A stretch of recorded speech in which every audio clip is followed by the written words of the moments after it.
Good afternoon once again, and welcome to another session on school legislation and finance, otherwise known as EDMA 403 of the Master of Arts in Education, Major in Educational Management program of the University of Luzon Graduate School in Dagupan City. Today, we will talk about laws in special education and online education.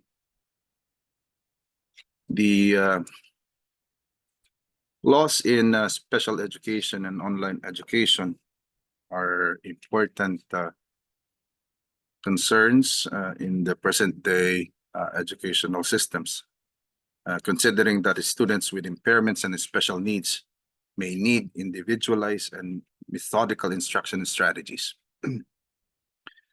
Special education programs assist students in developing not just their talents, but also the personal skills that enable them to become independent community members.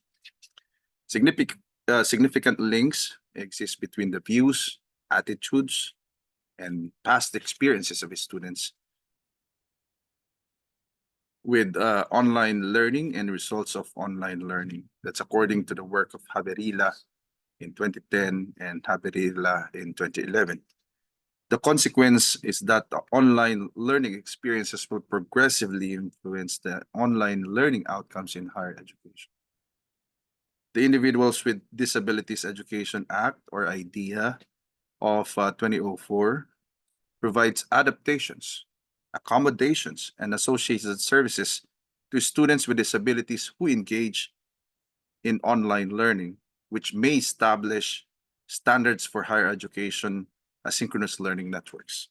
Therefore, colleges and universities have a natural interest in the scope and type of online learning and disabled students based on the work of Pisciano and Seaman in 2007.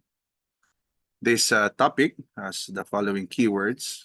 So we have laws on special education, online education, and more specifically, the topic is supported by the following objectives. Number one, to discuss the important education laws. Number two, define online education. And lastly, determine the advantages and disadvantages of online education.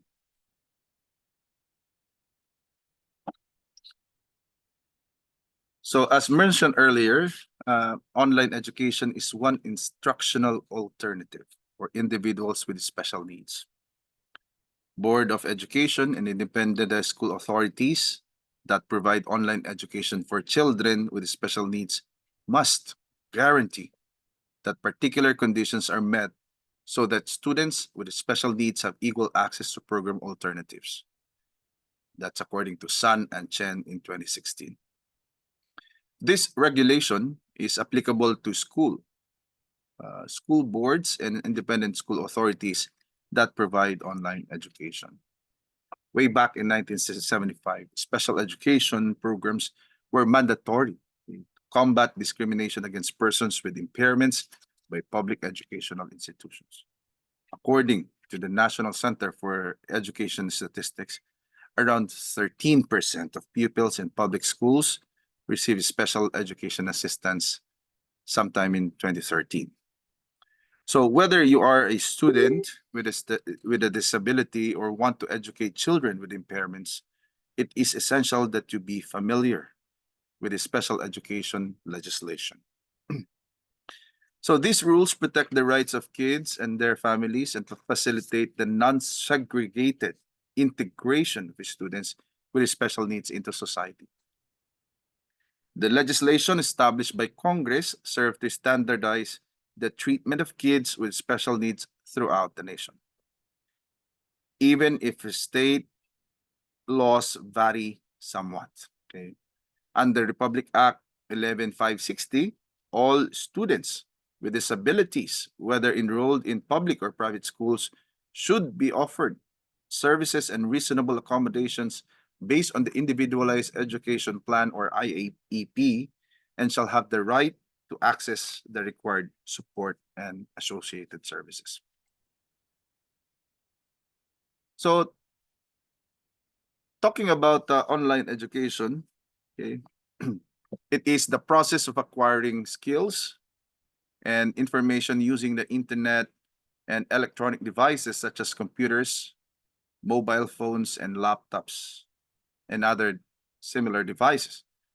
Online education enables tutors or mentors to reach all students with more flexibility and teach them the necessary skills more effectively. Online education is a tremendous advantage for impaired students since they have access to all materials, regardless of location, time, or comfort.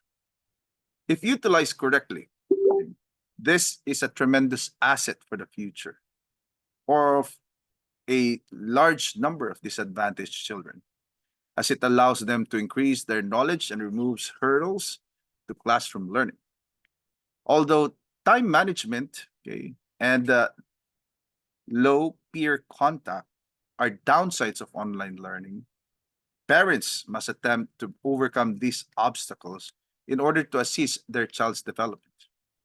Parents and children must devote more effort and time to mentoring an online learner. So their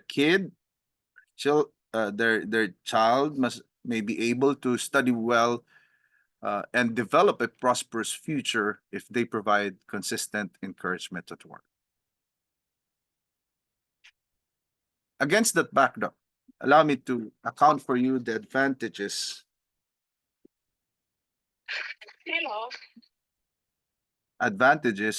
of online education as follows. Number one, access to resources. E-learning offers several benefits, particularly for children with learning difficulties, since it is more participatory and incorporates more visual and oral learning. Children with disabilities have a tough time in school because they are treated differently, including being bullied by their classmates, which may cause anxiety. So, in addition to comfort of living at home, these young people benefit from a number of additional benefits, one of which is access to resources. So many online courses are conveniently accessible to students at any time. They may take multiple courses at any time that is convenient for them. They just need a computer and an internet connection to access a variety of online courses. So this is one, okay, advantage, okay, associated with online education. Another, we have cost effectiveness. So because there are no extra overheads, such as the cost of the classroom, online courses are less expensive than classroom learning. Online learning may also help students save money on transportation expenditures. Students with learning difficulties need simply a decent internet connection to enroll in online courses. Another, we have exposure to technology. Online learning not only teaches children the particular courses they take, but it also enhances the likelihood of a child or a learner learning more about technology, such as new software or how the internet works. So this offers the young individuals with an atmosphere in which to learn about current technology. Moreover, we have comfort. Online courses are the ideal options for young children or learners who are not yet ready to attend school, since they may learn at home or wherever they are most comfortable. Students may study a broad range of online courses since there are no geographical restrictions. Furthermore, individuals with impairments may struggle with the speed of learning. So these concerns do not arise with online learning since students may study at their own pace. According to Lisa Webb of PCU Health Sciences, most students prefer to begin the course and then alter as required. Next, we have no inequality. Students are not discriminated against due of their due to their gender, ethnicity, okay, their religion, nationality, age, or even physical appearance. This is a huge benefit for disadvantaged children who are often discriminated against by their classmates. Online learning may assist youngsters gain confidence. Then we have eliminate diversion. Students with learning disabilities would face problems in focusing, and online learning may help such students drop most of the diversions. They get a more personal attention, and this helps them to focus more.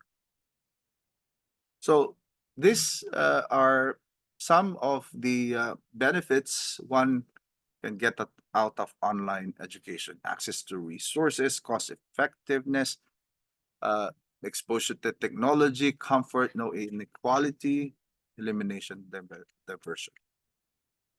Okay. It also has sets of disadvantages on the other hand, although there are many advantages. Okay, for children with disabilities, online education, okay, have many cons. Okay.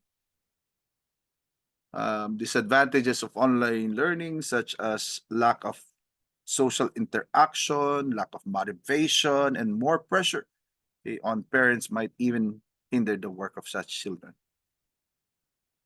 Um, Particularly, it will be disadvantageous insofar as loss of management skills is concerned. So as time is not a constraint for students who study online, it is an added task of keeping track of the classes in this time. This may affect the child's ability to manage time effectively. Though disabled students can study online at their own pace, this may be a hindrance, as children with less executive functioning may take more time to finish a task.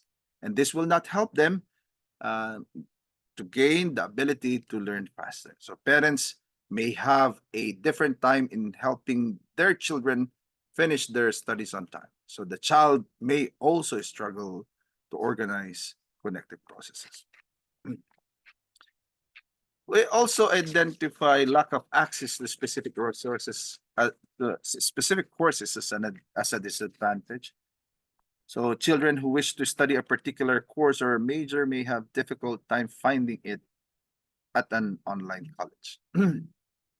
Number three, less interaction. Disabled children tend to have a hard time socializing, and the opportunity to socialize is further cut down when such children pursue online courses. So they do not get an opportunity to interact with teachers or their peers, and this may result in them not having many friends.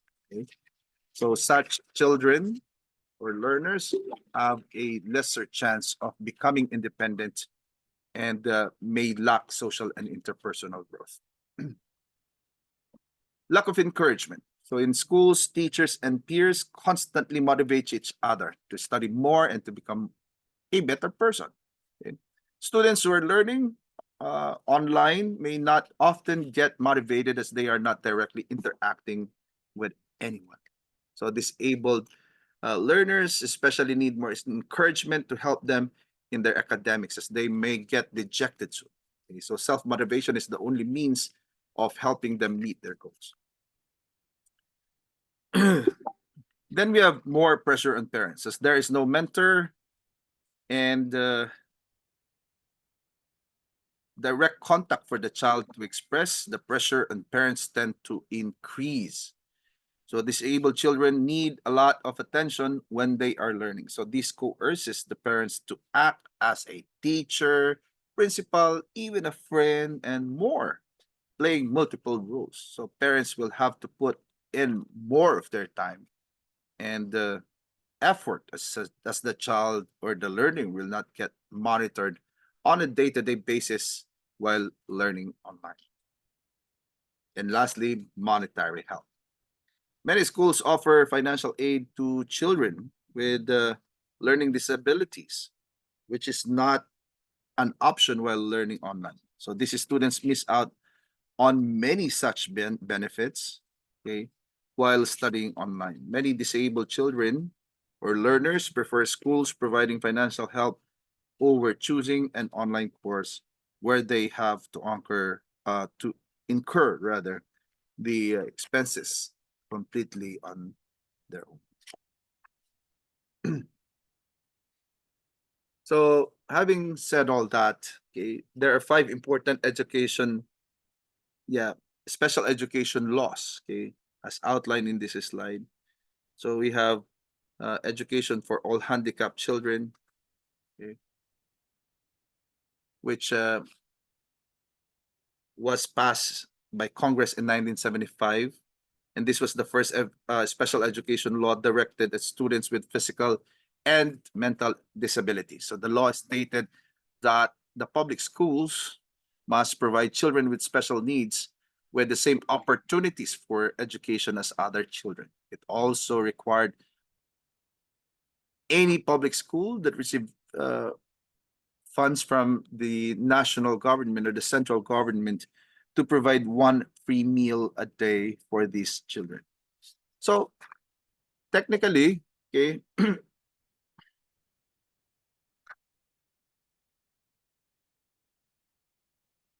the mission of this particular act, okay, are as follows. Okay, so we have make special education services accessible to children who require them. Number 2, maintain fair and appropriate services for disabled students. Number 3, institute systematic evaluation requirements for special education. And finally, we have endow federal resources to public school for the education of disabled students.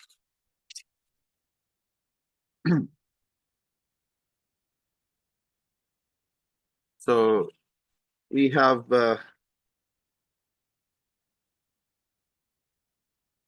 aside from the Education for All Handicapped Children Act, we have Individuals with Disabilities Education Act, which was created in 1990.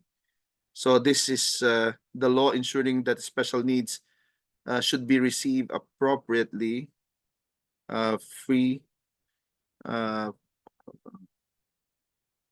public education in the least restrictive environment necessary to meet those students' needs. The No Child Left Behind policy. Okay. So in 2001, the Elementary and Education Act, commonly known as No Child Left Behind Act, called for schools to be accountable for academic performance of all students, so whether or not they are or they had disabilities. Individualized education program. Okay. So we have the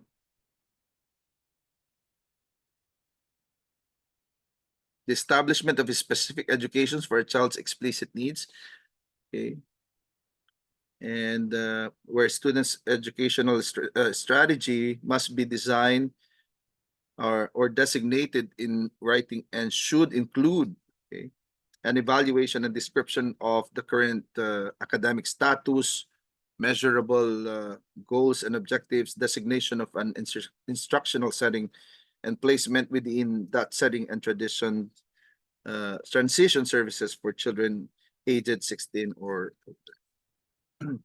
Then we have students with disability and post-secondary schools.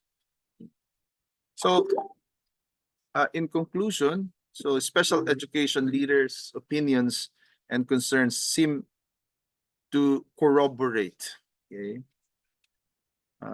Christensen et al. Projections regarding technology and cost factors linked with the rise of online learning as it replaces conventional forms of education. For example, we have online as an alternative form for credit recovery courses and other dropout prevention programs.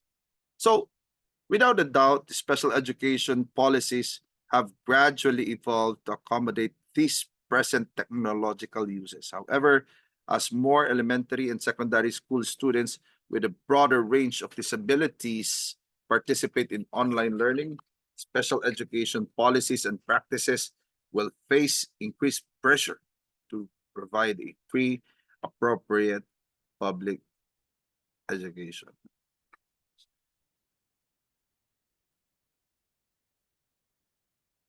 Okay. So with that, we wrap up our discussion on laws on special education and online education. Have a great day ahead.